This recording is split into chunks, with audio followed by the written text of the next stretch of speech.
நண்டு கிரேவி. இது நண்டு க்ளீன் பண்ணி எடுத்து வச்சுருக்குது. தேங்காய், வெங்காயம், பச்சை மிளகாய், கருவேப்பிலை, கொத்தமல்லி, இஞ்சி, பூண்டு, சோம்பு, இது தக்காளி. இதுக்கு மஞ்சள் பொடியும் மிளகாத்தூள் கூட போடணும் கொஞ்சம். இது தேவையான பொருள். இது ஃபுல்லாக வதக்கணும். எண்ணெயில் நல்லா வதக்கிட்டு மிக்சியில் அரைக்கணும். மிக்சியில் அரைச்சிட்டு எண்ணெயை ஊற்றி சோம்பு போட்டு பொரியட்டோன்ட்டு அந்த அரைச்ச ஸ்மேஷெல்லாம் வதக்கணும். அரைச்ச ஸ்மேஷெல்லாம் வதக்கிட்டு மஞ்சள் பொடி, மிளகாத்தூள் போட்டு அப்படியே கொதி வரட்டோன்ட்டு இந்த கிராப் என்ன பண்ணணுன்ட்டு போட்டு ஒரு கொதி வந்தோடனே இறக்கிடணும். கொஞ்சமாக வதக்கிறதுக்கு எண்ணெய் ஊற்றிக்கினா போதும். இது வதக்கிறதுக்கு தேவையான எண்ணெய்.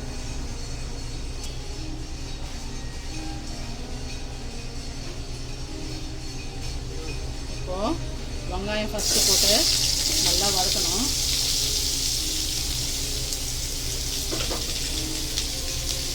இதெல்லாம் வதக்கிறதுலாம் அரைக்கிற விழுகணும். நல்லா ஆற வச்சுட்டு மிக்சியில் அரைச்சி எடுத்துக்கணும். இதில் போட்டால் இதில் ஒற்றைக்கடலையும் ஆட் பண்ணிங்க. ஏன்னா அப்போ தான் குருமா திக்காக வரும், கிரேவி திக்காக வரும். வெங்காயம் வதங்கிடுச்சு. அப்புறம் தக்காளி எல்லாமே ஒன்றாவே போட்டு வதக்கிடலாம்.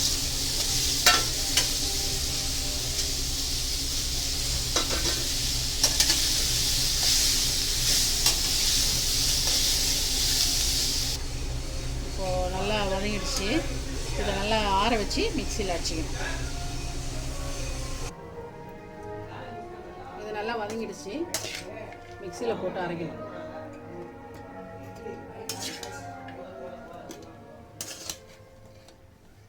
எல்லாமே மொத்தமாக போட்டு அரைச்சிக்கலாம்.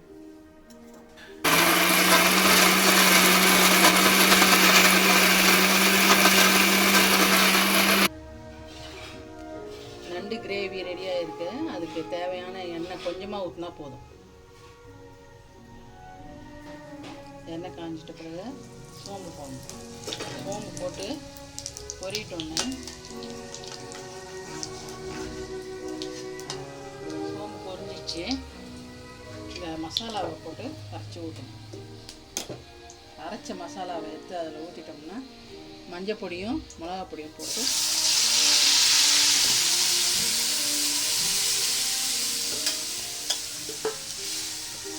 நம்ம எல்லாமே இதில் போட்டு அரைக்கிறதால எதுவுமே போட வேண்டாம்.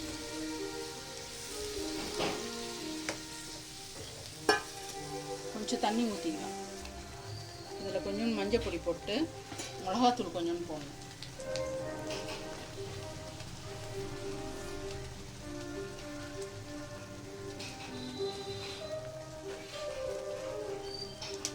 அந்த கிரேவிலேயே அப்படியே கலக்கி விட்டுட்டு லைட்டாக தண்ணி கலந்தால் போதும். இது நல்லா கொதி வரட்டும்னு நண்டு எடுத்து போடலாம்.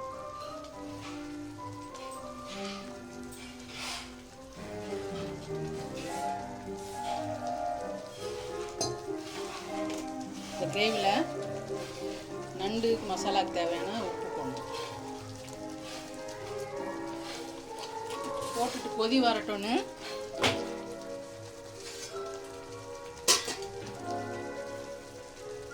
நம்ம அலம்பி வச்சுருக்க நண்டை எடுத்து அதில் போட்டு அப்படியே பிரட்டி விட்டு இறக்கிடணும்.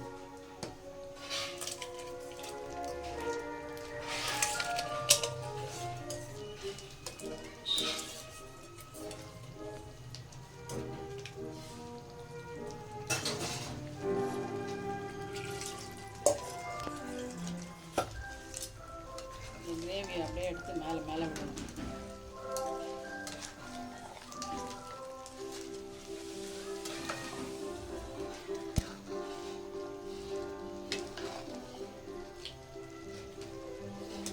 ரொம்ப கொதிக்கணுன்றது இல்லை. நண்டு ஒரு கொதியிலேயே அப்படியே வெந்துடும். அந்த சூட்லேயே கூட வெந்துடும்.